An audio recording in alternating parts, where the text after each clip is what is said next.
రామ సంస్కృతం, రామం సంస్కృతం. హిందూ మతంలో ఒక ప్రధాన దేవత. అతను విష్ణువు యొక్క 7వ మరియు అత్యంత ప్రజాదరణ పొందిన అవతారాల్లో ఒకడు. హిందూ మతం యొక్క రామ కేంద్రీకృత సాంప్రదాయాల్లో అతను సర్వోన్నత వ్యక్తిగా పరిగణించబడ్డాడు.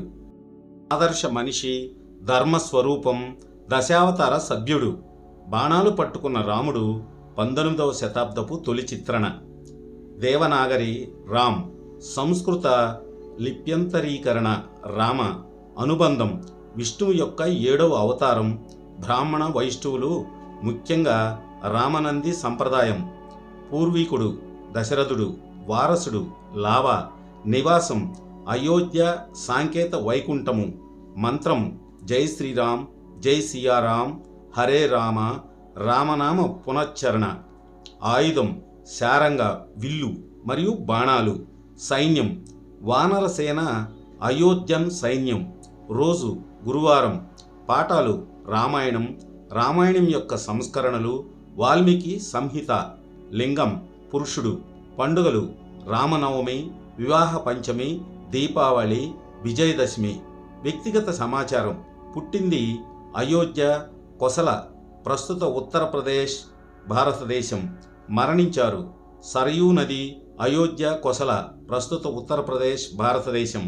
తల్లిదండ్రులు: దశరథ తండ్రి, కౌసల్య తల్లి, కైకేయి సవితల్లి, సుమిత్ర సవితల్లి.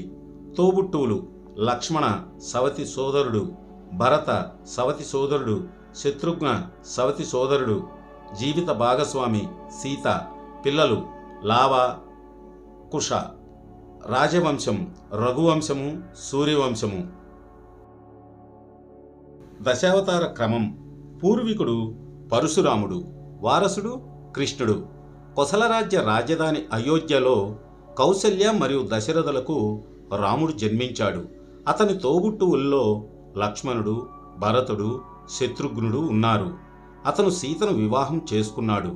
రాజకుటుంబంలో జన్మించినప్పటికీ రాముడి జీవితం హిందూ గ్రంథాలలో ఊహించని మార్పుల ద్వారా సవాలు చేయబడిందిగా వర్ణించబడింది. ఉదాహరణకు పేదరికం మరియు క్లిష్ట పరిస్థితుల్లో బహిష్కరణ మరియు నైతిక ప్రశ్నలు మరియు నైతిక సందిగ్ధతల సవాళ్లు. అతని కష్టాలన్నింటిలో అత్యంత ముఖ్యమైనది సీతను రాక్షస రాజు రావణుడు అపహరించడం. దాని తర్వాత రాముడు మరియు లక్ష్మణులు ఆమెకు స్వాతంత్ర్యం పొందడానికి మరియు దుష్ట రావణుణ్ణి గొప్ప అసమానతలకు వ్యతిరేకంగా నాశనం చేయడానికి నిశ్చయాత్మకమైన మరియు పురాణ యత్నాల తర్వాత రాముడు, సీత మరియు వారి సహచరుల జీవిత కథ మొత్తం ఒక వ్యక్తి యొక్క విధులు, హక్కులు మరియు సామాజిక బాధ్యతలను ఉపమానంగా చర్చిస్తుంది. ఇది మోడల్ పాత్రల ద్వారా ధర్మం మరియు ధార్మిక జీవనాన్ని వివరిస్తుంది. వైష్ణవులకు రాముడు చాలా ముఖ్యం. అతను పురాతన హిందూ ఇతిహాసం రామాయణం యొక్క కేంద్ర వ్యక్తి. ఇది దక్షిణాసియా మరియు ఆగ్నేయాసియా సంస్కృతుల్లో చారిత్రాత్మకంగా ప్రసిద్ధి చెందిన గ్రంథం. విస్తృతమైన ద్వితీయ సాహిత్యం మరియు ప్రదర్శన కళలను ప్రేరేపించాయి. అటువంటి 2 గ్రంథాలు ఉదాహరణకు ఆధ్యాత్మత రామాయణము, రామనంది మఠాలచే పునాదిగా పరిగణించబడే ఆధ్యాత్మిక మరియు వేదాంత గ్రంథం, మరియు రామచరితామానస్. భారతదేశంలో ప్రతి సంవత్సరం శరదృతువులో వేలాది రామలీలా ఉత్సవ ప్రదర్శనను ప్రేరేపించే ప్రసిద్ధ గ్రంథం. రామ ఇతిహాసాలు జైన మతం మరియు బౌద్ధ మతం యొక్క గ్రంథాల్లో కూడా కనిపిస్తాయి. అయితే ఈ గ్రంథాల్లో అతన్ని కొన్నిసార్లు ఫౌమ లేదా పద్మ అని పిలుస్తారు మరియు వాటి వివరాలు హిందూ సంస్కరణల నుండి గణనీయంగా మారుతూ ఉంటాయి. జైన గ్రంథాలు కూడా 63 సకల పురుషుల్లో రాముణ్ణి 8వ బలభద్రుడిగా పేర్కొన్నాయి. సిక్కు మతంలో దశం గ్రంథంలోని 24 అవతార్లో విష్ణువు యొక్క 24 దివ్య అవతారాల్లో రాముడు ఒకడిగా పేర్కొనబడ్డాడు. రాముడిని రామ్, రామన్, రామర్ మరియు రామచంద్ర అని కూడా పిలుస్తారు. రామ అనేది రెండు సందర్భోచిత అర్థాలతో కూడిన వేద సంస్కృత పదం. ఒక సందర్భంలో మోనియర్ విలియమ్స్ చెప్పినట్లుగా అథర్వ వేదంలో కొనబడినట్లుగా దీని అర్థం ముదురు రంగు, నలుపు మరియు రాత్రి అనే పదానికి సంబంధించినది. అంటే రాత్రి. ఇతర వేద గ్రంథాలలో మరొక సందర్భంలో ఈ పదానికి ఆహ్లాదకరమైన, సంతోషకరమైన, మనోహరమైన, అందమైన, మనోహరమైన అని అర్థం. ఈ పదం కొన్నిసార్లు బౌద్ధ గ్రంథాల్లో పాలి వంటి వివిధ భారతీయ భాషల మరియు మతాలలో ప్రత్యయం వలె ఉపయోగించబడుతుంది.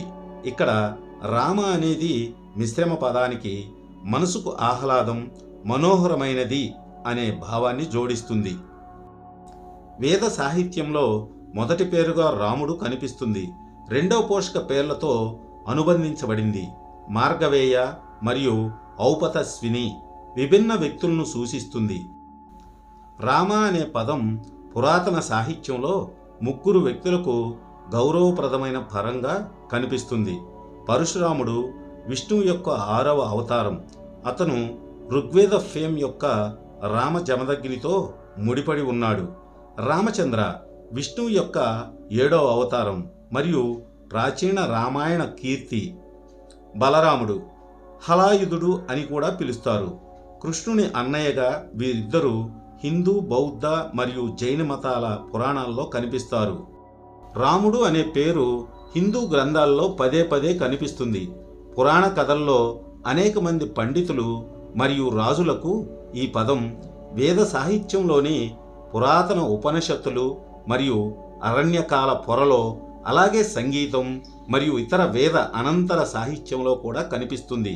కానీ మనోహరమైన, అందమైన, మనోహరమైన లేదా చీకటి, రాత్రి ఏదైనా లేదా ఎవరైనా అర్హత పొందే సందర్భంలో రాముడు అనే విష్ణు అవతారాన్ని ఇతర పేర్లతో కూడా పిలుస్తారు. అతన్ని రామచంద్ర, అందమైన మనోహరమైన చంద్రుడు అని, లేదా దాశరథి, దశరథ కుమారుడు, లేదా రాఘవ, రఘువంశస్థుడు. హిందూ విశ్వోద్భవ శాస్త్రంలో సౌర రాజవంశం అని పిలుస్తారు. అతన్ని రామ్ లల్లా, రాముని శిశురూపం అని కూడా పిలుస్తారు. రాముని అదనపు పేర్లలో రామ విజయ, జావానీస్, ఫ్రేమ్ రీమ్, క్మెర్, ఫ్రా రామ్, లావో మరియు థాయ్, మెగాట్ సేరి రామా, మలై, రాజా బంటుగన్, మారనావో, రామర్ లేదా రామన్ తమిళం మరియు రాముడు తెలుగు ఉన్నాయి. విష్ణు సహస్రనామంలో రాముడు విష్ణువు యొక్క 394వ పేరు. కొన్ని అద్వైత వేదాంత ప్రేరేపిత గ్రంథాలలో యోగులు ద్వంద్వరహితంగా ఆనందించే శాశ్వతమైన, ఆనందకరమైన, ఆధ్యాత్మిక నేనే, ఆత్మన్ ఆత్మ అయిన సుప్రీం బ్రహ్మన్ యొక్క మెటాఫిజికల్ భావనను రాముడు సూచిస్తాడు. రామ అనే పదానికి మూలం రామ్ అంటే ఆగు, నిశ్చలంగా నిలబడు, విశ్రాంతి తీసుకో, సంతోషించు అని అర్థం. డగ్లస్ క్యూ ఆడమ్స్ ప్రకారం రామ అనే సంస్కృత పదం ఇతర ఇండో యూరోపియన్ భాషలైన చోచరియన్ రామ్, రెమే, రోమోలో కూడా కనిపిస్తుంది. ఇక్కడ దీని అర్థం సపోర్ట్, స్టిల్, సాక్షి, సాక్ష్యం, డార్క్, బ్లాక్, మసి అనే భావన ఇతర ఇండో యూరోపియన్ భాషల్లో రెమోస్ లేదా ఓల్డ్ ఇంగ్లీష్ రోమిక్ వంటి వాటిలో కూడా కనిపిస్తుంది. ఈ సారాంశం రామాయణం మరియు బౌద్ధం మరియు జైన మతం యొక్క ఇతర చారిత్రక పురాణాలు కలిగిన గ్రంథాల నుండి సాహిత్య వివరాల ఆధారంగా ఒక సాంప్రదాయ పురాణ కథనం. షెల్డన్ పొల్లాక్ ప్రకారం రాముడి బొమ్మలో బాలి మరియు నముచి యొక్క పౌరాణిక ఇతిహాసాల వంటి పురాతన భారత పురాణాల రూపాలు ఉన్నాయి. పురాతన ఋషి వాల్మీకి తన రామాయణ సారూప్యాల్లో వివిధ భాగాలు, వివిధ రూపాలను ఉపయోగించారు. రామజన్మభూమిలోని రామమందిరానికి ప్రధాన దైవం బాలక్ రామ్, 5 ఏళ్ల రాముడి రూపం. సరయూ నది ఒడ్డున ఉన్న అయోధ్యలో రాముడు మరియు అతని సోదరులు కౌసల్య, మరియు దశరథులకు జన్మించారని ప్రాచీన ఇతిహాసం రామాయణం బాలకండలో పేర్కొంది. విమలాసూరి రచించిన ఫౌమాచార్య పద్మ యొక్క సాహిత్య క్రియలు వంటి రామాయణం యొక్క జైన సంస్కరణలు కూడా రాముని ప్రారంభ జీవిత వివరాలను పేర్కొన్నాయి. జైన గ్రంథాలు వివిధ రకాలుగా నాటివి కానీ సాధారణంగా 500 CEకి పూర్వం చాలా వరకు సాధారణ శకంలోని మొదటి 5 శతాబ్దాల్లో ఉండవచ్చు. వాల్మీకి రామాయణం 1వ శతాబ్దపు CE రెండవ అర్ధభాగంలోని జైన పౌమాకార్య పద్యంలో పునర్మింపబడక ముందే ప్రసిద్ధి చెందిందని మోరిస్ వింటర్ నిడ్జ్ పేర్కొన్నారు. ఇది అశ్వఘోష యొక్క బుద్ధ కారిటలో కనుగొనబడిన అదే విధమైన పునఃప్రతిపాదనకు పూర్వం 2వ శతాబ్దపు CE ప్రారంభంలో లేదా అంతకు ముందు నాటిది. దశరథుడు కొసలరాజు మరియు ఇక్ష్వాకుల క్షత్రియ సౌర వంశంలో ఒక భాగం. అతని తల్లి పేరు కౌశల్య. అక్షరాల ఆమె కొసల నుండి వచ్చింది. కొసల రాజ్యం బౌద్ధ మరియు జైన గ్రంథాల్లో కూడా ప్రస్తావించబడింది. పురాతన భారతదేశంలోని 16 మహా జానపదాల్లో ఒకటిగా మరియు జైనులు మరియు బౌద్ధులకు ఒక ముఖ్యమైన తీర్థయాత్ర కేంద్రంగా ఉంది. ఏది ఏమైనప్పటికీ ఆధునిక అయోధ్య రామాయణం మరియు ఇతర ప్రాచీన భారతీయ గ్రంథాల్లో ప్రస్తావించబడిన అయోధ్య మరియు కొసల వంటిదేనా అనే దానిపై పండితుల వివాదం ఉంది. రామాయణం ప్రకారం రాముని జననం, భగవంతుని విష్ణువు మానవుని అవతారం, భూమి మీద రావణుడి ముప్పు నుండి విముక్తి కోసం దేవతలు బ్రహ్మ వద్దకు వెళ్ళినప్పుడు బ్రహ్మ వరం వల్ల అతనికి ఉన్న శక్తుల కారణంగా విష్ణువు స్వయంగా ప్రత్యక్షమై తాను రామ మానవుడు అవతారం చేస్తానని మరియు రావణుడిని చంపుతానని చెప్పాడు. బ్రహ్మవరం ఇచ్చినందుకు అతను మానవులు తప్ప దేవునితో సహా అందరి నుండి అజేయుడు. యుక్త వయసు, కుటుంబము మరియు స్నేహితుల గురించి. రాముడు హిందూ కళలు మరియు గ్రంథాల్లో అన్ని జీవుల పట్ల శ్రద్ధ వహించే దయగల వ్యక్తిగా చిత్రీకరించబడ్డాడు. రామాయణంలోని బాలకండ విభాగం ప్రకారం రాముడికి 3 సోదరులు ఉన్నారు. వీరు లక్ష్మణుడు, భరతుడు మరియు శత్రుఘ్నుడు. టెక్స్ట్ యొక్క ప్రస్తుత మాన్యుస్క్రిప్ట్లు యువ రాకుమారులుగా వారి విద్య మరియు శిక్షణను వివరిస్తాయి. అయితే ఇది క్లుప్తంగా ఉంది. రాముడు మర్యాదపూర్వకంగా స్వీయ నియంత్రణతో ఇతరులకు సహాయం చేయడానికి ఎల్లప్పుడూ సిద్ధంగా ఉండే సద్గురువుగా చిత్రీకరించబడ్డాడు. అతని విద్యలో వేదాలు, వేదాంగాలు మరియు యుద్ధ కళలు ఉన్నాయి. రాముడు పెరిగిన సంవత్సరాలు తులసీదాస్ రచించిన రామావళి వంటి తరువాతి హిందూ గ్రంథాల ద్వారా చాలా వివరంగా వివరించబడ్డాయి.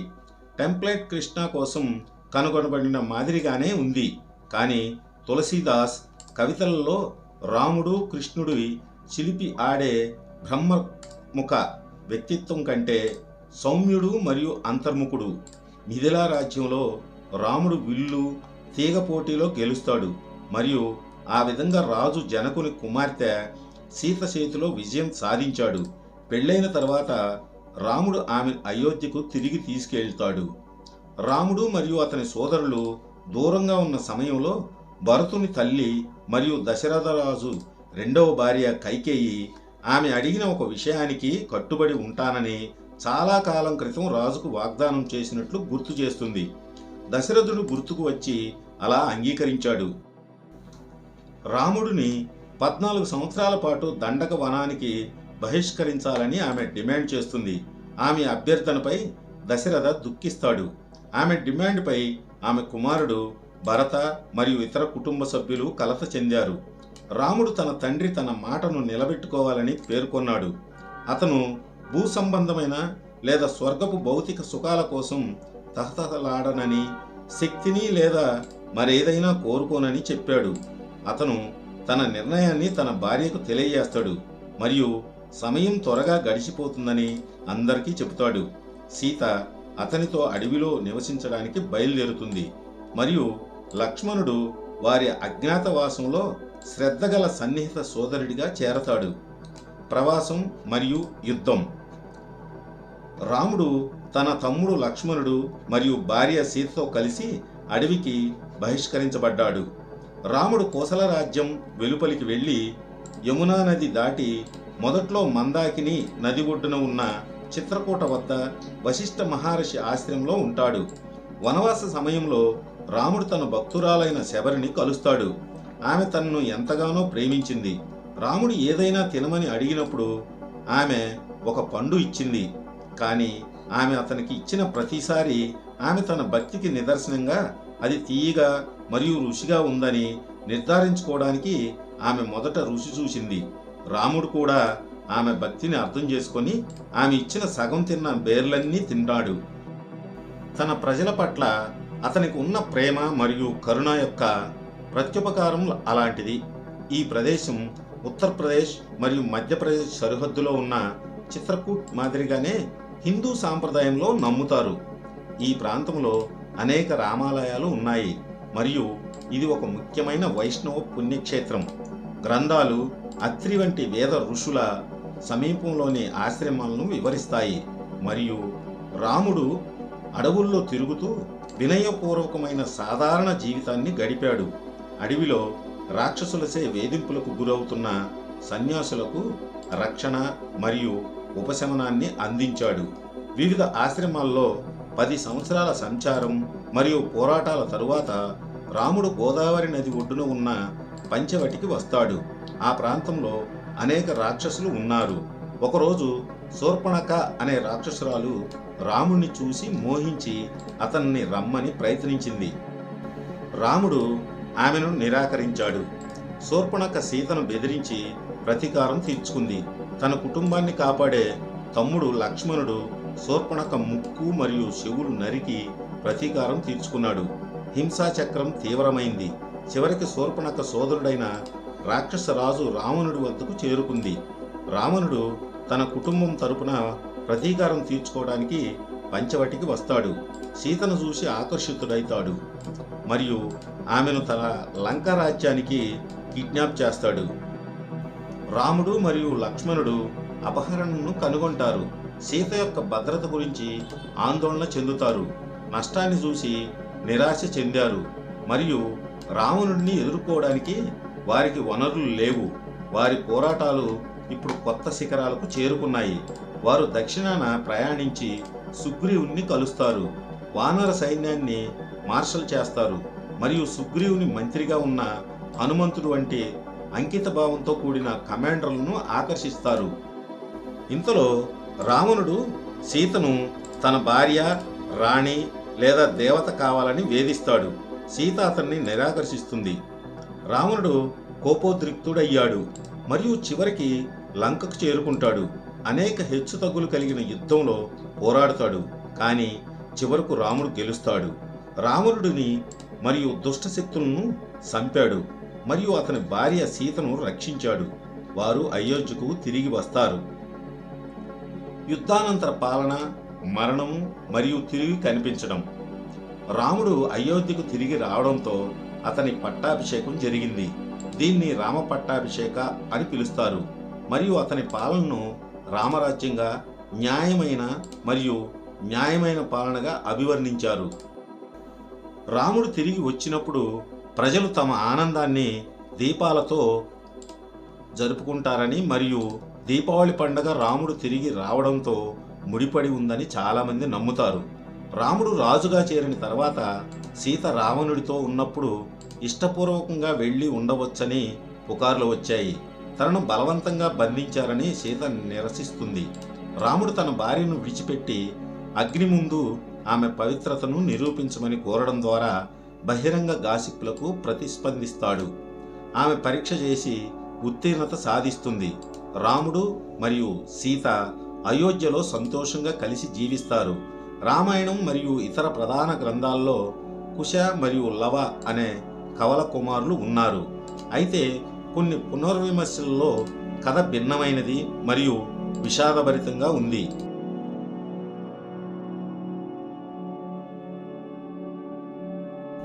సీత తన భర్త తనను విశ్వసించినందుకు దుఃఖంతో చనిపోవడం, సీతను నైతిక కథానాయికగా చేయటం మరియు రాముని గురించి పాఠకులకు నైతిక ప్రశ్నలను వదిలివేయడం ఈ పునర్విమర్శలతో సీత మరణం రాముడు మునిగిపోయేలా చేస్తుంది.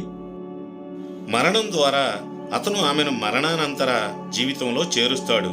రాముడు మునిగిపోవడం ద్వారా మరణించడం మరియు విష్ణువు యొక్క 6 చేతులతో ఆకాశంలో ఆవిర్భవించడం యొక్క చిత్రణ రాముని జీవిత కథ యొక్క బర్మీష్ వెర్షన్ తిరి రామాలో కనుగొనబడింది.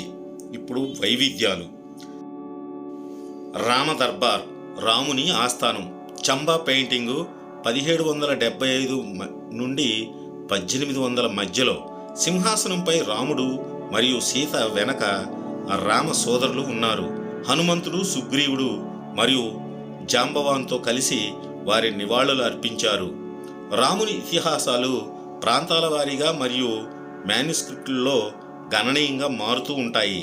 మంచి మరియు చెడుల మధ్య జరిగే యుద్ధానికి సంబంధించి ఒక సాధారణ పునాది, కథాంశం, వ్యాకరణం మరియు ముఖ్యమైన విలువలు ఉన్నప్పటికీ సరైన సంస్కరణ లేదా ధృవీకరించదగిన పురాతనమైనది ఏదీ లేదు. ఫౌలా రిచ్మాన్ ప్రకారం భారతదేశం ఆగ్నేయ ఆసియా మరియు వెలుపల రామకథ యొక్క 100ల వెర్షన్లు ఉన్నాయి. స్థానిక ఆలోచనలు మరియు చరిత్రను ప్రతిబింబించే ప్రాంతాల వారీగా వెర్షన్లు మారుతూ ఉంటాయి మరియు వీటిని వాస్తవ వెర్షన్ నుండి వ్యత్యాసాలు లేదా భిన్నమైన టెల్లింగులు అని పిలవలేము. బదులుగా రామకథ యొక్క అన్ని సంస్కరణలు వాటి స్వంత అర్థాలలో నిజమైనవి మరియు రిచ్మన్ మరియు రామానుజన్ వంటి పండితుల ప్రకారం స్థానిక సాంస్కృతిక సాంప్రదాయానికి అనుగుణంగా కథలు వివరాలతో మారుతూ ఉంటాయి. ప్రత్యేకించి నైతిక ప్రశ్న స్పష్టంగా ఉన్న చోట కానీ తగిన నైతిక ప్రతిస్పందన అస్పష్టంగా లేక వివాదాస్పదంగా ఉంటుంది. ఉదాహరణకు రాక్షసత్వం. శూర్పణఖ రాముణ్ణి మోహింపజేయడానికి స్త్రీ వేషంలో ఉన్నప్పుడు రాముడు నిరాకరించిన తర్వాత రాముడు భార్య సీతను వేధిస్తున్నప్పుడు లక్ష్మణుడు తగిన నైతిక ప్రతిస్పందనను ఎదుర్కొంటాడు. భారతీయ సాంప్రదాయంలో రిచ్మన్ పేర్కొన్నాడు, సామాజిక విలువ ఏమిటంటే యోధుడు స్త్రీకి ఎప్పుడూ హాని చేయకూడదు. రాముడు మరియు లక్ష్మణుల ప్రతిస్పందన వివరాలు మరియు దానికి సమర్థనలు అనేక వెర్షన్లు కలిగి ఉన్నాయి. అదేవిధంగా అయోధ్యకు విజయం సాధించి తిరిగి వచ్చినప్పుడు సీతపై వచ్చిన పుకార్లతో రాముడు ఎలా వ్యవహరిస్తాడు అనే దానికి అనేక మరియు చాలా భిన్నమైన సంస్కరణలు ఉన్నాయి. పుకార్లను నిష్పక్షపాతంగా పరిశోధించలేము లేదా సారాంశంగా విస్మరించలేము. అదేవిధంగా రాముడు, సీత మరియు లక్ష్మణుడు ఎలా మరణిస్తారు వంటి అనేక ఇతర నిర్దిష్ట పరిస్థితులు మరియు ముగింపుపై సంస్కరణలు మారుతూ ఉంటాయి. వైవిధ్యం మరియు అసమానతలు హిందూ మత సాంప్రదాయాల్లో కనిపించే గ్రంథాలకే పరిమితం కాలేదు. జైన సాంప్రదాయంలోని రామకథ రచయిత మరియు ప్రాంతాల వారీగా వివరాలలో సూచించిన నైతిక సూత్రాల్లో మరియు పేర్లలో కూడా వైవిధ్యాన్ని చూపుతుంది. పాత సంస్కరణలు రాముడికి బదులుగా పద్మ అనే పేరును ఉపయోగించగా తరువాతి జైన గ్రంథాలు రాముణ్ణి మాత్రమే ఉపయోగిస్తాయి. కొన్ని హిందూ గ్రంథాలలో రాముడు త్రేతాయుగంలో జీవించాడని పేర్కొనబడింది. వారి రచయితలు సుమారు 5000 BCE ముందు ఉనికిలో ఉన్నారని అంచనా. పురావస్తు శాస్త్రజ్ఞుడు హెచ్ఎస్ సంకాలియా ప్రోటో మరియు ప్రాచీన భారతీయ చరిత్రలో నైపుణ్యం కలిగి అటువంటి అంచనాను స్వచ్ఛమైన ఊహాగానాలుగా గుర్తించారు. మరికొందరు పరిశోధకులు రాముడు దాదాపు 1250 BCEలో జీవించినట్లు అంచనా వేశారు. కురు మరియు వృష్టి నాయకుల పాలనా జాబితాల ఆధారంగా మరింత వాస్తవిక పాలనా కాలాన్ని అందిస్తే ఆ కాలంలో రాముని సమకాలీకులైన భరత్ మరియు సత్వతలను ఉంచవచ్చు. 1500 BCE నాటికి రామాయణంలోని వివిధ సంఘటనలు జరిగినట్లు సంకాలియా తేదీలు చెబుతున్నాయి. రాముని ఇతిహాస కథ రామాయణం దాని ప్రస్తుత రూపంలో సాధారణంగా 8వ మరియు 4వ శతాబ్దాల BCE మధ్య నాటిది. రామాయణంపై తన ప్రచురణలకు ప్రసిద్ధి చెందిన ఆక్స్ఫర్డ్లోని సంస్కృత ప్రొఫెసర్ జాన్ బ్రొటిక్టన్ ప్రకారం అసలు గ్రంథం చాలా పురాతన కాలంలో మౌఖికంగా కూర్చబడి ఉండవచ్చు మరియు ఆధునిక పండితులు అనేక శతాబ్దాలుగా సూచించారు. ఒకటవ సహస్రాబ్ది బీసీఈ బ్రోకింగ్టన్ దృష్టిలో కృతి యొక్క భాష, శైలి మరియు కంటెంట్ ఆధారంగా దాదాపు 5వ శతాబ్దం బీసీఈ నాటి తేదీ అత్యంత సహేతుకమైన అంచనా. ఐకానోగ్రఫీ మరియు భౌతిక లక్షణాలు. రామ ఐకానోగ్రఫీ విష్ణు యొక్క అవతారాల అంశాలను పంచుకుంటుంది, కానీ అనేక విలక్షణమైన అంశాలను కలిగి ఉంటుంది. అతను 2 చేతులు కలిగి ఉన్నాడు. అతను కుడి చేతిలో బాణం పట్టుకున్నాడు. అతను తన ఎడమవైపు ధనుసు పట్టుకున్నాడు. అతనికి అత్యంత సిఫారసు చేయబడిన చిహ్నం ఏమిటంటే అతను త్రిభంగ భంగిమలో 3 సార్లు వంగి ఎస్ ఆకారంలో నిలబడి ఉన్నట్లు చూపబడింది.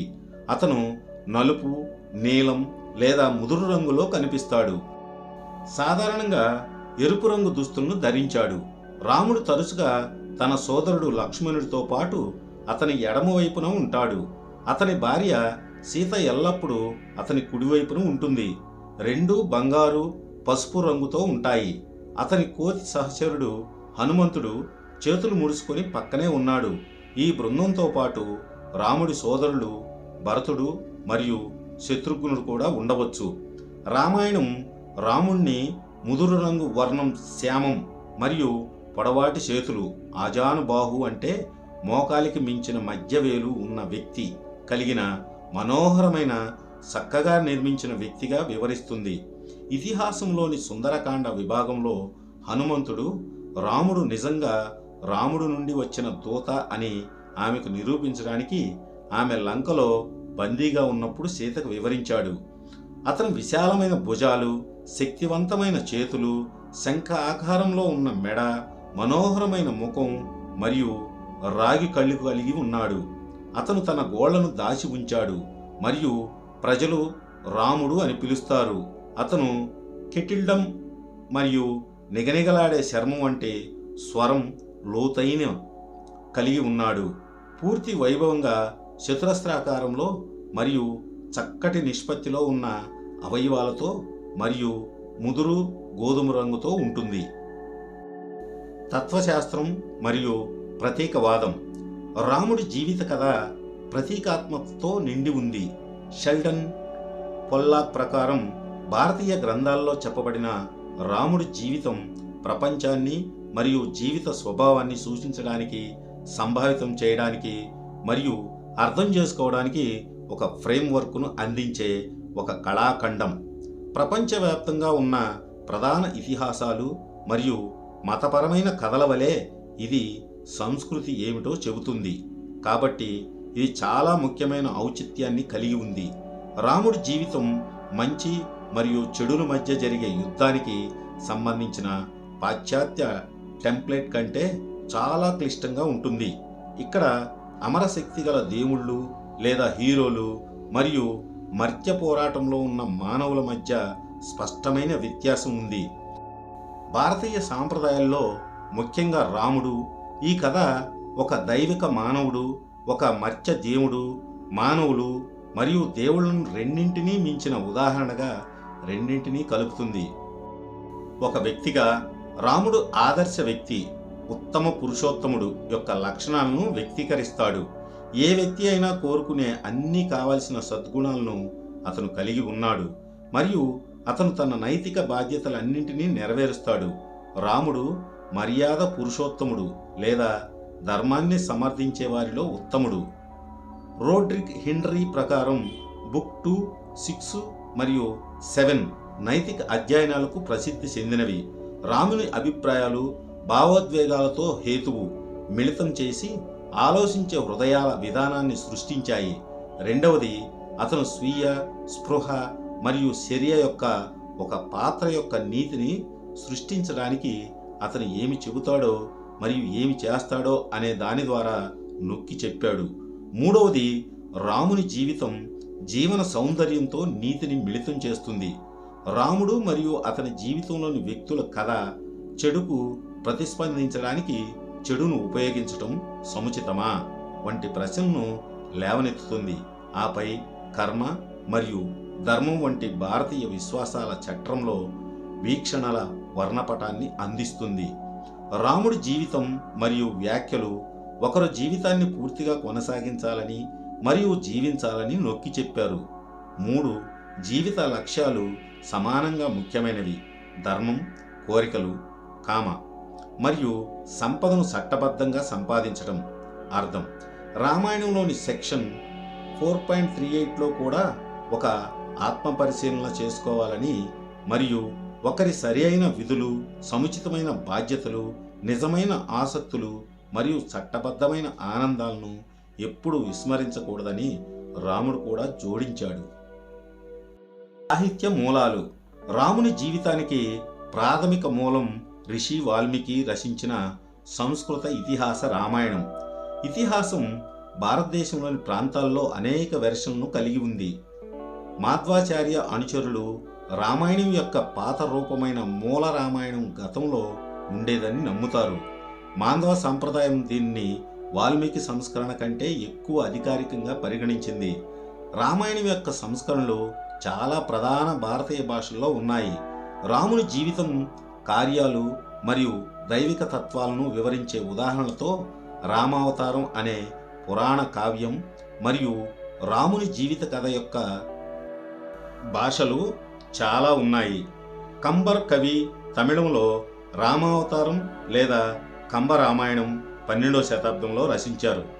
కవి మాధవ కండలిచే అస్సామీలో సప్తకాండ రామాయణం 14వ శతాబ్దంలో, కవి కృత్తిబాస్ ఓజాసే బెంగాలీలో కృత్తివాసి రామాయణం 15వ శతాబ్దంలో, సంత్ తులసీదాస్ ద్వారా అవధిలో రామచరితమానస్ 16వ శతాబ్దంలో, పంప రామాయణం కుమార వాల్మీకి రచించిన తొరవే రామాయణం మరియు కన్నడలో కువెంపు రచించిన శ్రీ రామాయణ దర్శనం, సంత్ ఏక్నాథ్ మరాఠీలో భావార్థ రామాయణం 16వ శతాబ్దంలో, రంగనాథ రచించిన రంగనాథ రామాయణం మరియు తెలుగులో విశ్వనాథ సత్యనారాయణ రచించిన రామాయణ కల్పవృక్షం, ఒడియాలోని విలంక రామాయణం, మలయాళంలో ఎలుత్తచ్చన్. ఈ వచనం అద్వైత వేదాంత ప్రేరేపిత ఆధ్యాత్మిక రామాయణానికి దగ్గరగా ఉంటుంది. ఈ ఇతిహాసం భారతదేశం అంతటా వివిధ భాషల్లో మరియు సంస్కృతి సాంప్రదాయాల్లో కనిపిస్తుంది. తొలి తమిళ సాహిత్యంలో రామాయణం. తమిళనాడులోని 1700 సంవత్సరాల పురాతన ఏరీకథ రామ ఆలయం మరియు పరాంతక, గండారాదిత్య, మధురాంతక మరియు అనేక ఇతర చోళుల వంటి చోళుల నుండి అనేక విరాళాలు అందుకుంది. రామావతారం కంబరామాయణం కంటే ముందే తమిళ సాహిత్యంలో రామాయణానికి సంబంధించిన అనేక సూచనలు ఉన్నాయి. ఇది 12వ శతాబ్దానికి ముందే తమిళ భూముల్లో ఈ వచనం యొక్క కథ సుపరిచితమైనదని సూచిస్తుంది.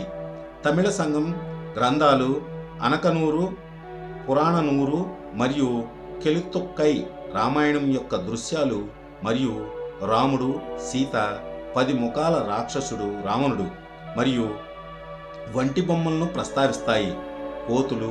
తమిళ ఇతిహాసం శిలప్పటికారం కూడా రాముణ్ణి విష్ణువు యొక్క అవతారంగా పేర్కొంది. అతను 3 లోకాలను కొలిసిన మరియు లంకా నగరాన్ని నాశనం చేశాడు. ఆధ్యాత్మిక రామాయణం. ఆధ్యాత్మిక రామాయణం అనేది రామాయణ కథలోని ఆధ్యాత్మికతను గొప్పగా చెప్పుకునే చివరి మధ్యయుగ సంస్కృత గ్రంథం. ఇది బ్రహ్మాండ పురాణంలోని చివరి భాగంలో పొందుపరచబడింది మరియు దానిలో 1/3 ఉంటుంది. 65 అధ్యాయాలు మరియు 4500 శ్లోకాలతో అద్వైత వేదాంతంతో భగవంతుడు మరియు శక్తితో భక్తిని పునరుద్ధరించడానికి వచనం తాత్వికంగా ప్రయత్నిస్తుంది. వచనం రాముణ్ణి బ్రహ్మంగా, మెటఫాజికల్ రియాలిటీ సూచిస్తుంది. రాముడి యొక్క అన్ని లక్షణాలు మరియు అంశాలను వియుక్త ధర్మాలు మరియు ఆధ్యాత్మిక ఆదర్శాలకు మ్యాపింగ్ చేస్తుంది. ఆధ్యాత్మిక రామాయణం అద్వైత పరిభాషలో వివరించిన రూపకాలతో ఒకరి స్వంత ఆత్మ యొక్క స్వీయ అధ్యయనానికి ప్రతీకగా రామాయణాన్ని మారుస్తుంది. ఇది తులసీదాస్ రచించిన ప్రసిద్ధ రామచరిత మానస్ను ప్రభావితం చేసింది మరియు భానుభక్త ఆచార్య రచించిన నేపాలీ రామాయణం యొక్క అత్యంత ప్రజాదరణ పొందిన సంస్కరణను ప్రేరేపించింది. దీన్ని మలయాళ సాహిత్యానికి పునాది వేసిన మలయాళంలోకి తుంచక్ ఎజుతచ్చన్ అనువదించారు. తులసీదాస్ హనుమంతుడు మరియు రామునుడిని ముఖాముఖిగా కలుసుకున్నట్లు తన రచనలో అనేక ప్రదేశాలలో సూచించాడు. హనుమంతుడు మరియు రామునితో అతని సమావేశాల యొక్క వివరణాత్మక వృత్తాంతం ప్రియాదాస్ యొక్క భక్తిరస బోధినిలో ఇవ్వబడింది. రామాయణం సంస్కృత గ్రంథం. రామచరితమానస అవధిలో రామాయణాన్ని తిరిగి చెబుతుంది. ఉత్తర భారతదేశంలో సాధారణంగా అనేక హిందీ భాషలను మాట్లాడేవారు అర్థం చేసుకుంటారు. రామచరిత మానసాన్ని 16వ శతాబ్దంలో తులసీదాస్ రచించారు. ప్రజాదరణ పొందిన వచనం భక్తి ఉద్యమ చట్రంలో పురాణ కథను సంశ్లేషణ చేయడంలో గుర్తించదగినది. ఇందులో అసలు ఇతిహాసాలు మరియు ఆలోచనలు వ్యక్తిగత దేవుడి పట్ల ఆధ్యాత్మిక భక్తి యొక్క వ్యక్తీకరణ రూపాంతరం చెందాయి. తులసీదాస్ ఆధ్యాత్మిక రామాయణం నుండి ప్రేరణ పొందారు. ఇక్కడ రాముడు మరియు వాల్మీకి రామాయణంలోని ఇతర వ్యక్తులు వారి లక్షణాలతో ఆధ్యాత్మిక పదాలలోకి మార్చబడ్డారు మరియు గుణాలు లేకుండా ఆత్మ స్వీయ బ్రహ్మం యొక్క నైరూప్య రెండరింగ్ చేయబడింది. కపూర్ ప్రకారం రామచరిత మానసలోని రామ జీవిత కథ పురాణాలు, తత్వశాస్త్రం మరియు మత విశ్వాసాలను జీవిత కథగా, నీతి నియమావళిగా, సార్వత్రిక మానవ విలువలపై ఒక గ్రంథంగా మిళితం చేస్తుంది. ఇది తన డైలాగుల్లో మానవ సందిగ్ధతలను, ప్రవర్తన యొక్క ఆదర్శ ప్రమాణాలను, ప్రేమించే వారికి విధులను మరియు పరస్పర బాధ్యతలను చర్చిస్తుంది. ఇది ప్రేక్షకులను ఆధ్యాత్మిక స్థాయి నుండి తమ స్వంత జీవితాలను వీక్షించేలా ప్రేరేపిస్తుంది, సద్గురువులను కొనసాగించమని ప్రోత్సహిస్తుంది మరియు అణిచివేతకు గురైన వారికి వైద్యం చేసే ఔషధ తైలం. రామచరితమానస్ రామలీల యొక్క వారపు ప్రదర్శన కళల ఉత్సవం సందర్భంగా ప్రతి సంవత్సరం శరదృతువులో సాధారణంగా ప్రదర్శించబడే రామ ఆధారిత నాటకం కావడం గమనార్హం. రామచరితమానస్ ఆధారంగా రామాయణం యొక్క రంగస్థలం 2008లో యునెస్కో చేత మానవత్వం యొక్క అసంపూర్ణ సాంస్కృతిక వారసత్వాల్లో ఒకటిగా లిఖించబడింది. యోగ వశిష్ఠ. యోగ వశిష్ఠ అనేది ఆదిశంకరులచే హిందూ తత్వశాస్త్రం యొక్క వేదాంత పాఠశాల యొక్క మొదటి ఋషిగా పిలువబడిన యువరాకుమారుడు రాముడు మరియు ఋషి వశిష్ఠ మధ్య సంభాషణగా రూపొందించబడిన సంస్కృత గ్రంథం. పూర్తి వచనంలో 29,000 పైగా శ్లోకాలున్నాయి. వచనం యొక్క సంక్షిప్త రూపాలని లఘు యోగా వాసిష్ఠ అని పిలుస్తారు మరియు 6,000 శ్లోకాలను కలిగి ఉంది. ఇది పూర్తయిన ఖచ్చితమైన శతాబ్దం తెలియదు, కానీ 6వ శతాబ్దం వరకు ఎక్కడో ఉన్నట్లు అంచనా వేయబడింది. అయితే సెయింట్ మిలీనియం యోగ వశిష్ఠ గ్రంథం 6 పుస్తకాలను కలిగి ఉంటుంది. మొదటి పుస్తకం జీవితం యొక్క స్వభావం, మానవ బాధలు మరియు ప్రపంచం పట్ల అసహ్యంతో రాముని నిరాశను అందిస్తుంది. రెండవది రాముడి మూర్తి ద్వారా విముక్తి కోసం కోరిక మరియు అటువంటి విముక్తిని కోరుకునే వారి స్వభావాన్ని వివరిస్తుంది. 3వ మరియు 4వ పుస్తకాలు విముక్తి ఆధ్యాత్మిక జీవితం ద్వారా వస్తుందని, దానికి స్వయం కృషి అవసరమని మరియు కథలలో పొందుపరిచిన విశ్వోద్భవ శాస్త్రం మరియు అస్తిత్వ సిద్ధాంతాలను ప్రస్తుతమని నొక్కి చెప్పాయి. ఈ 2 పుస్తకాలు స్వేచ్ఛా సంకల్పం మరియు మానవ సృజనాత్మక శక్తిని నొక్కి చెప్పడానికి ప్రసిద్ధి చెందాయి. 5వ పుస్తకం ధ్యానం మరియు వ్యక్తిని విముక్తి చేయడంలో దాని శక్తులను చర్చిస్తుంది. చివరి పుస్తకం జ్ఞానోదయమైన మరియు ఆనందమయుడైన రాముని స్థితిని వివరిస్తుంది. యోగ వశిష్ఠ అనేది వేదాంత తత్వశాస్త్రం యొక్క అతి ముఖ్యమైన గ్రంథాల్లో ఒకటిగా పరిగణించబడుతుంది. Text David Gordon white. మధ్యయుగ యుగం అద్వైత వేదాంత పండితులకు యోగాపై సూచనగా పనిచేశాడు. 12వ శతాబ్దానికి ముందు భారతీయ యోగా సంస్కృతిలో ఆధిపత్యం చెలాయించిన యోగాకు సంబంధించిన ప్రముఖ గ్రంథాలలో యోగా వశిష్ఠ ఒకటి. ఇతర గ్రంథాలు రామకథ ఎల్లోరా గృహంలోని అతిపెద్ద శివాలయంలో 8వ శతాబ్దపు ఉపశకమని కళగా రాతిగా చెక్కబడింది. అప్పటికి భారతీయ సమాజానికి దాని ప్రాముఖ్యతను సూచిస్తుంది. రామునిపై ఇతర ముఖ్యమైన చారిత్రక హిందూ గ్రంథాల్లో భూసుండి రమణయ్య, ప్రసన్న రాఘవ మరియు తులసీదాస్ రచించిన రామావళి ఉన్నాయి. 7వ శతాబ్దం సిఈలో గుజరాత్లో నివసించిన భట్టికి చెందిన సంస్కృత పద్యం భట్టి కావ్య, పాణిని యొక్క అష్టాధ్యాయికి వ్యాకరణ ఉదాహరణలు మరియు ప్రసంగం మరియు ప్రధాన వ్యక్తులకు సంబంధించిన వ్యాకరణ ఉదాహరణలను ఏకకాలంలో వివరించే ఇతిహాసం యొక్క పునశ్చరణ ప్రాకృత భాష. మరొక చారిత్రాత్మకంగా మరియు కాలక్రమానుసారం ముఖ్యమైన గ్రంథం కాళిదాసు రచించిన రఘువంశం. దీని కథ రామాయణం యొక్క అనేక వివరాలను నిర్ధారిస్తుంది, కానీ నవల మరియు విభిన్న అంశాలను కలిగి ఉంది. కుశ అనే రాముడి కుమారుడి కాలంలో అయోధ్య రాజధాని కాదని, ఆ తర్వాత దానికి తిరిగి వచ్చి మళ్లీ రాజధానిగా చేశాడని అందులో పేర్కొన్నారు. ఈ వచనం గుర్తించదగినది, ఎందుకంటే వచనంలోని కవిత్వం అద్భుతమైనది మరియు భారతీయ సాంప్రదాయంలో మహాకావ్యంగా పిలువబడుతుంది మరియు అనేక పండితుల వ్యాఖ్యానాలను ఆకర్షించింది. ఇది కూడా ముఖ్యమైనది, ఎందుకంటే కాళిదాసు 4వ మరియు 5వ శతాబ్దాల మధ్య కాలానికి చెందినవాడు. రామాయణ పురాణం కాళిదాసు కాలం నాటికి బాగా స్థాపించబడిందని సూచిస్తుంది. మహాభారతంలో రామాయణ సారాంశం ఉంది.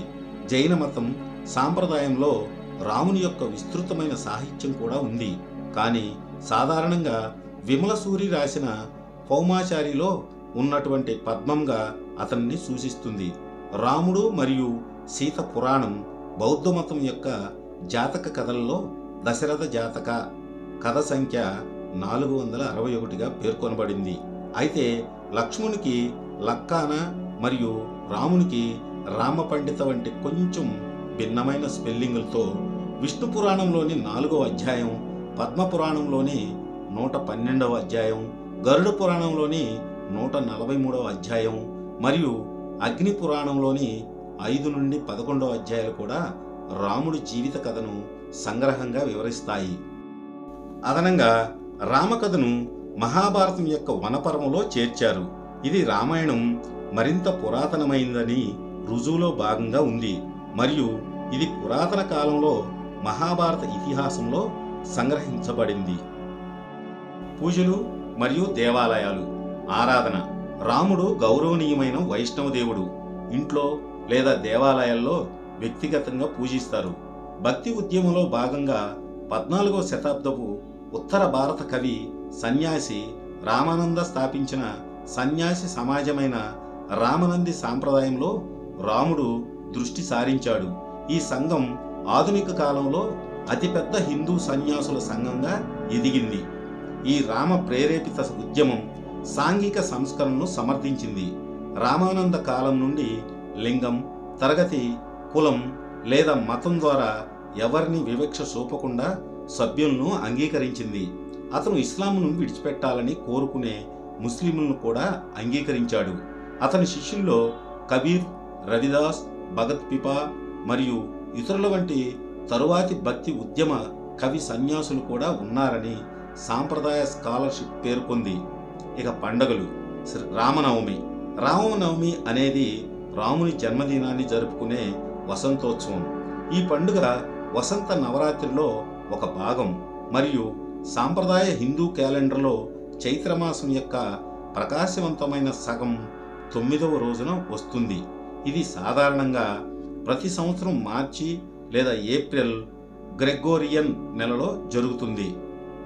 దేవాలయాల్లో రామ పురాణాలను చదవడం లేదా ఇంట్లో రామకథలు చదవడం ద్వారా ఈ రోజు గుర్తింపబడుతుంది. కొంతమంది వైష్ణవ హిందువులు దేవాలయాన్ని సందర్శిస్తారు, మరికొందరు తమ ఇంట్లోనే ప్రార్థనలు చేస్తారు, మరికొందరు పూజ మరియు ఆరతిలో భాగంగా సంగీతంతో కూడిన భజన లేదా కీర్తనలో పాల్గొంటారు. సంఘం ధార్మిక కార్యక్రమాలు మరియు స్వచ్ఛంద భోజనాలను నిర్వహిస్తుంది. ఈ పండగ చాలామంది హిందువులకు నైతిక ప్రతిబింబం కోసం ఒక సందర్భం. కొందరు ఈ రోజును వ్రతం లేదా ఉపవాసం లేదా స్నానానికి నదిని సందర్శించడం ద్వారా గుర్తు చేస్తారు. ఈ రోజు ముఖ్యమైన వేడుకలు అయోధ్య, సీతామర్షి, జనక్పూర్ నేపాల్, భద్రాచలం, కోదండరామ దేవాలయం, ఒంటిమిట్ట మరియు రామేశ్వరంలో జరుగుతాయి. రథయాత్రలు రాముడు, సీత, అతని సోదరుడు లక్ష్మణుడు మరియు హనుమంతుణ్ణి శోభయాత్రలు అని కూడా పిలుస్తారు. ఇవి అనేక ప్రదేశాల్లో జరుగుతాయి. అయోధ్యలో చాలామంది పవిత్రమైన సరయూ నదిలో స్నానం చేసి రామ మందిరాన్ని సందర్శిస్తారు. రామనవమి రోజు ఉగాదితో ప్రారంభమయ్యే వసంతోత్సవం అని పిలువబడే 9 రోజుల వసంతోత్సవాన్ని కర్ణాటక మరియు ఆంధ్రప్రదేశ్లో జరుపుకుంటారు. తెలంగాణలోని భద్రాద్రి కొత్తగూడెం జిల్లాలో గోదావరి నది ఒడ్డున ఉన్న భద్రాచలంలో కళ్యాణం, ఆలయ పూజారులు జరిపే ఉత్సవ వివాహం, బెల్లం మరియు మిరియాలతో తయారు చేసిన పానకం, ఊరేగింపు మరియు రాముడితో పానకం తయారు చేయడం మరియు పంచుకోవటం ఈ రోజులోని కొన్ని ముఖ్యాంశాలు. ఆలయ అలంకరణలు. రామలీల మరియు దసరా భారతదేశంలోని ఉత్తర, మధ్య మరియు పశ్చిమ రాష్ట్రాల్లో గ్రామీణ కళాకారులచే నవరాత్రుల సమయంలో రామ్లీలా నాటకం ప్రదర్శించబడుతుంది. శరదృతువులో నాటకీయ నాటకాలు మరియు బాణాసంచతో ప్రతి సంవత్సరం రాముని జీవితాన్ని జ్ఞాపకం చేసుకుంటారు మరియు జరుపుకుంటారు. దీన్ని రామ్లీలా అని పిలుస్తారు. మరియు నాటకం రామాయణం లేదా సాధారణంగా రామచరిత మానసాలను అనుసరిస్తుంది.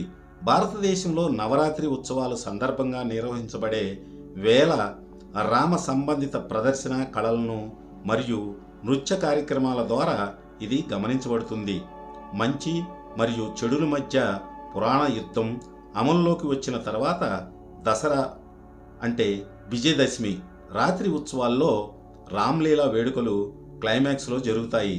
ఇక్కడ రాక్షసుడైన రావణుడు వంటి దుష్టుని యొక్క పెద్ద వింతైన దిష్టిబొమ్మలను సాధారణంగా బాణాసంచ కాల్చి దహనం చేస్తారు.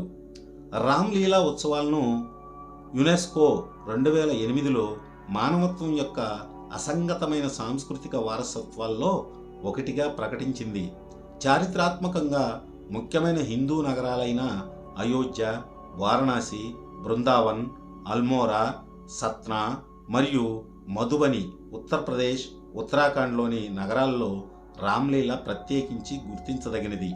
బీహార్ మరియు మధ్యప్రదేశ్ ఇతిహాసం మరియు దాని నాటకీయ నాటకం 1వ సహస్రాబ్ది ఈసీలో ఆగ్నేయ ఆసియాలోకి వలస వచ్చింది మరియు రామాయణం ఆధారిత రామ్లీలా ఇండోనేషియా యొక్క ప్రదర్శన కళల సంస్కృతిలో ఒక భాగం. ముఖ్యంగా బాలి, మయన్మార్, కంబోడియా మరియు థాయిలాండ్లోని హిందూ సమాజం. ఇక దీపావళి భారతదేశంలోని కొన్ని ప్రాంతాల్లో రాముడు అయోధ్యకు తిరిగి రావడం మరియు అతని పట్టాభిషేకం దీపావళిని జరుపుకోవడానికి ప్రధాన కారణం. దీన్ని లైట్ల పండుగ అని కూడా పిలుస్తారు. గయానాలో దీపావళి ఒక ప్రత్యేక సందర్భంగా గుర్తింపబడింది మరియు చాలా కోలాహలంగా జరుపుకుంటారు. ప్రపంచంలోని ఈ ప్రాంతంలో ఇది జాతీయ సెలవు దినంగా పరిగణించబడుతుంది మరియు ప్రభుత్వ మంత్రులు కూడా బహిరంగంగా వేడుకల్లో పాల్గొంటారు. విజయదశమి మాదిరిగానే రాముడు అయోధ్యకు తిరిగి రావడంతో పాటు వివిధ సంఘటనలను స్మరించుకోవడానికి భారతదేశం అంతటా వివిధ సంఘాలు దీపావళిని జరుపుకుంటారు. ఉదాహరణకు నరకాసురునిపై కృష్ణుడు సాధించిన విజయాన్ని జరుపుకోవడానికి అనేక సంఘాలు దీపావళి రోజును జరుపుకుంటారు. దేవాలయాలు.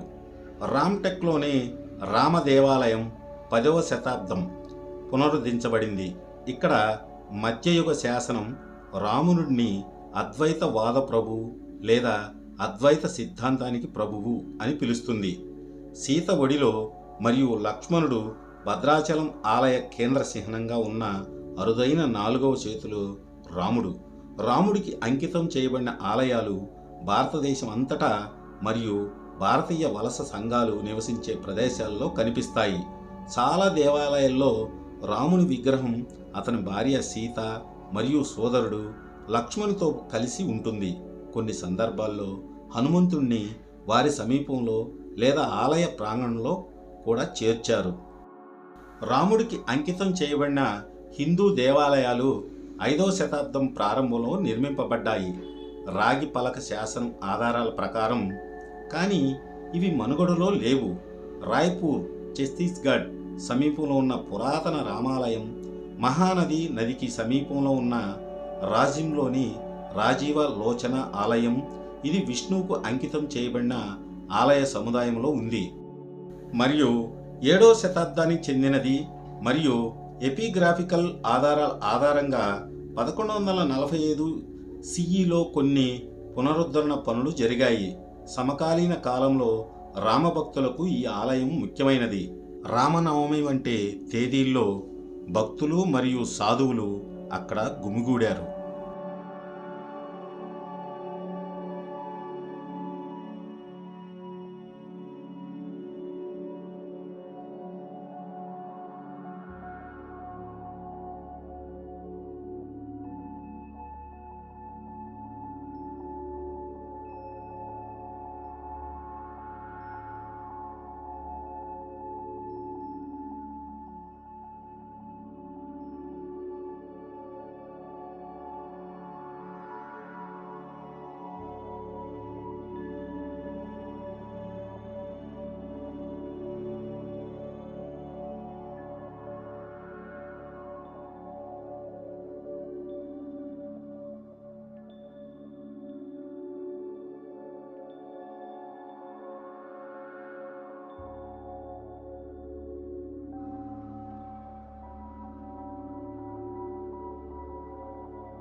ఠాకూర్ ద్వారా భగవాన్ నైరంజీ, గురుదాస్పూర్, పంజాబ్.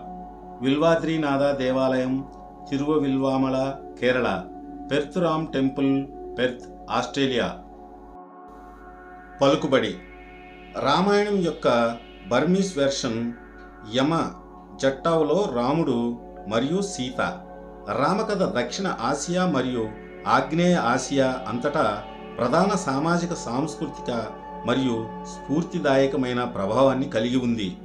భారతదేశంలోని దక్షిణాది రాష్ట్రమైన కర్ణాటకకు చెందిన సాంప్రదాయ రంగస్థల కళ ఆయన యక్షగానలో రాముడు మరియు రావణుడు చిత్రీకరించబడినట్లుగా చిత్రాలున్నాయి.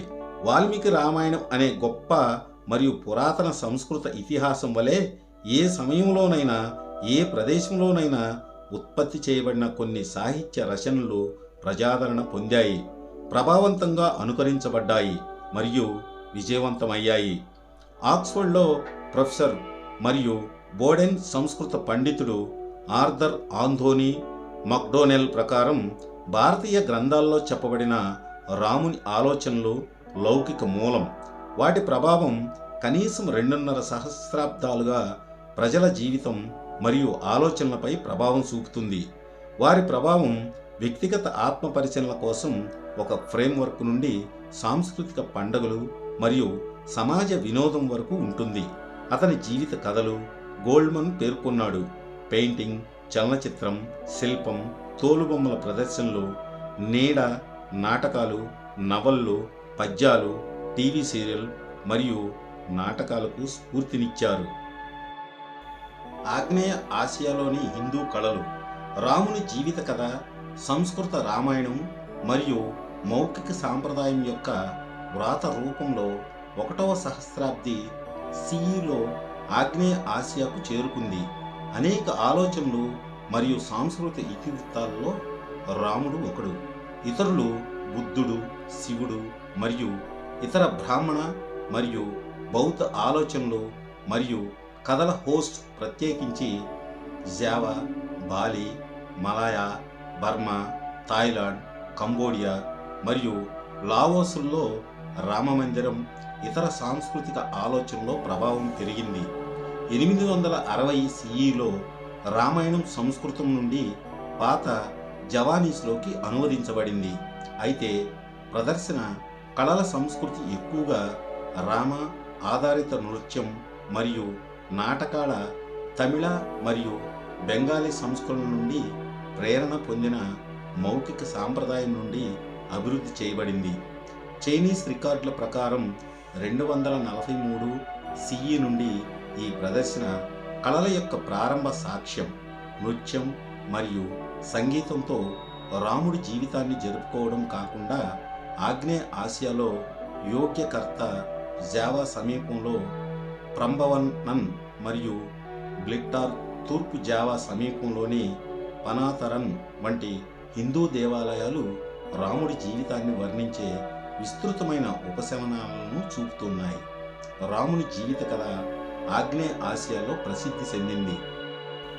14వ శతాబ్దంలో ఆయుతయ రాజ్యం మరియు దాని రాజధాని అయుత్తయకు హిందూ పవిత్ర నగరమైన అయోధ్య పేరు పెట్టారు. రాష్ట్ర అధికారిక మతం థెరవాడ బౌద్ధ మతం. థాయ్ రాజులు సమకాలీన యుగంలో కొనసాగుతున్నారు. కాన్స్టాన్స్ జోన్స్ మరియు జేమ్స్ రియాన్ ప్రకారం సంస్కృత రామాయణం యొక్క స్థానిక రూపాంతరం రామకియన్ యొక్క రామేచే ప్రేరణ పొందిన పేరు రామ అని పిలువబడింది. ఉదాహరణకు కింగ్ చులాలాంగ్ కార్న్ 1853-1910ని రామ వి అని కూడా పిలుస్తారు. అయితే 2016లో సింహాసనాన్ని అధిష్ఠించిన రాజు వజీరలాంగ్ కార్న్ని రామ ఎక్స్ అని పిలుస్తారు. జైన మతం. జైన ఆచార్య యుగల్ చరణ్తో రాముడు, లక్ష్మణుడు మరియు సీత గ్వాలియర్లోని స్వర్ణ జైన దేవాలయం. జైన మతంలో రామకథ యొక్క తొలి వెర్షన్ 1వ నుండి 5వ శతాబ్దానికి చెందినది. విమలాసూరికి జమ చేసిన ఈ జైన గ్రంథం దిగంబర, శ్వేతాంబర జైన మతం యొక్క విభాగాలు మధ్య భేద సంకేతాలను చూపలేదు మరియు ఇది మహారాష్ట్ర మరియు సౌరసేని భాషల కలయికతో ఉంది. ఈ లక్షణాలు ఈ గ్రంథానికి పురాతన మూలాలు ఉన్నాయని సూచిస్తున్నాయి. జైన విశ్వోద్భవ శాస్త్రంలో ప్రజలు తమ ఆధ్యాత్మిక లక్షణాలలో అభివృద్ధి చెందుతున్నప్పుడు వారు జీనా స్థితికి చేరుకునే వరకు మరియు పూర్తి జ్ఞానోదయం వరకు పునర్జన్మను కొనసాగిస్తారు. ఈ ఆలోచనను దాని పురాణాల్లో బలదేవుడు, వాసుదేవుడు మరియు దుష్ట ప్రతివాసుదేవ అని పిలిచే చక్రీయంగా పునర్జన్మత్రయంగా వివరించబడింది. రాముడు, లక్ష్మణుడు మరియు దుష్ట రావణుడు 8వ త్రయం. రాముడు పునర్జన్మ బలదేవుడు మరియు లక్ష్మణుడు పునర్జన్మ వాసుదేవుడు. రాముడు నేమినాథ అని పిలువబడే 22వ జైన తీర్థంకరుడికి చాలా కాలం ముందు జీవించినట్లు వివరించబడింది. జైన సాంప్రదాయంలో నేమినాథ 9వ శతాబ్దం బీసీఈ పార్వస్యనాథ కంటే 84,000 సంవత్సరాల ముందు జన్మించాడని నమ్ముతారు. జైన గ్రంథాలు వాల్మీకి వంటి హిందూ గ్రంథాల కంటే రామపురాణానికి చాలా భిన్నమైన సంస్కరణను తెలియజేస్తాయి. జైన సంస్కరణ ప్రకారం లక్ష్మణుడు వాసుదేవుడు, రావణుణ్ణి ప్రతివాసుదేవుడు చంపేశాడు. రాముడు సీతను రక్షించడంలో మరియు యుద్ధానికి సిద్ధమైన తర్వాత అతను నిజానికి చంపడు, అందువలన అహింసావాదిగా మిగిలిపోయాడు. హిందూ గ్రంథాల్లో రాముడికిచ్చిన ఏకపత్ని వ్రత ధర్మం వలె కాకుండా జైన మతానికి చెందిన రాముడికి లక్ష్మణుని వలె అనేక మంది భార్యలు ఉన్నారు. తన జీవిత చివరిలో రాముడు ఒక జైన సన్యాసిగా మారతాడు, ఆపై మోక్షం తర్వాత విజయవంతంగా సిద్ధాన్ని పొందుతాడు. అతని మొదటి భార్య సీత కథ చివరిలో జైన సన్యాసిని అవుతుంది. జైన సంస్కరణలో లక్ష్మణుడు మరియు రావణుడు ఇద్దరు జైన విశ్వరూపం యొక్క నరకానికి వెళతారు. ఎందుకంటే రావణుడు చాలా మందిని చంపాడు.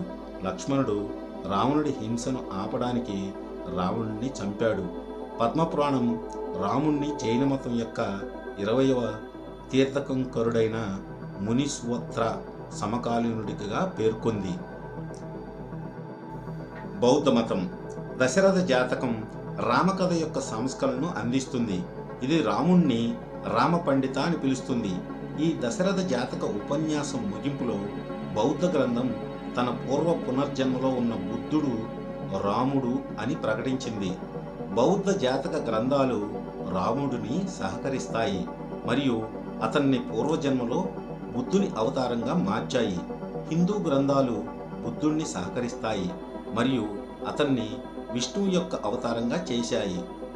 బౌద్ధ మతం యొక్క జాతక సాహిత్య సాధారణంగా 1వ సహస్రాబ్ది బీసీఈ 2వ అర్ధభాగం నుండి గుర్తింపబడింది. ఇది గుహలోని చెక్కడం మరియు బర్హుత్ స్తూపం వంటి బౌద్ధ స్మారక చిహ్నాల ఆధారంగా రూపొందించబడింది. దశరథ జాతకంలో చెప్పబడినట్లుగా బర్హుత్ స్తూపంపై 2వ శతాబ్దపు బీసీఈ రాతి ఉపశమన శిల్పాలు పురాతన భారతదేశంలో రామకథ ప్రబలంగా ఉన్నట్లు తెలియజేసే అతి ప్రాచీన సాక్ష్యం.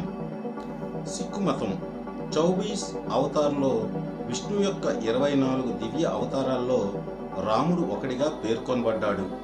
దాసం గ్రంథంలో ఒక కూర్పు సాంప్రదాయంగా మరియు చారిత్రాత్మకంగా గురు గోవింద్ సింగ్కు ఆపాదించబడింది. ద్వితీయ సిక్కు గ్రంథంలో ఈ విభాగంలో రామ మరియు కృష్ణ అవతారాల చర్చ అత్యంత విస్తృతమైనది. గురు గ్రంథ్ సాహిబ్లో రాముని పేరు 2500 కంటే ఎక్కువసార్లు ప్రస్తావించబడింది మరియు కృష్ణుడితో పాటు అవతారంగా పరిగణించబడింది. అస్సాంలో బోరో ప్రజలు తమను రామ్సు అని పిలుస్తారు, అంటే రామ్ పిల్లలు. ఛత్తీస్గఢ్లో రామనామి ప్రజలు తమ శరీరమంతా రాముడి పేరుతో పచ్చబొట్టు పొడిపించుకున్నారు. రాముడు స్ఫూర్తికి మూలంగా పరిగణించబడ్డాడు మరియు మర్యాద పురుషోత్తమ రామ అని వర్ణించబడింది. అతను అనేక చలనచిత్రాలు, టెలివిజన్ కార్యక్రమాలు మరియు నాటకాల్లో చిత్రీకరించబడ్డాడు. ఇది ఫ్రెండ్స్ రాముడి కథ. ఇంకో స్టోరీలో మళ్ళీ కలుద్దాం. అప్పటి వరకు సబ్స్క్రైబ్ చేయండి, షేర్ చేయండి, లైక్ చేయండి, కామెంట్ చేయండి. Bye bye.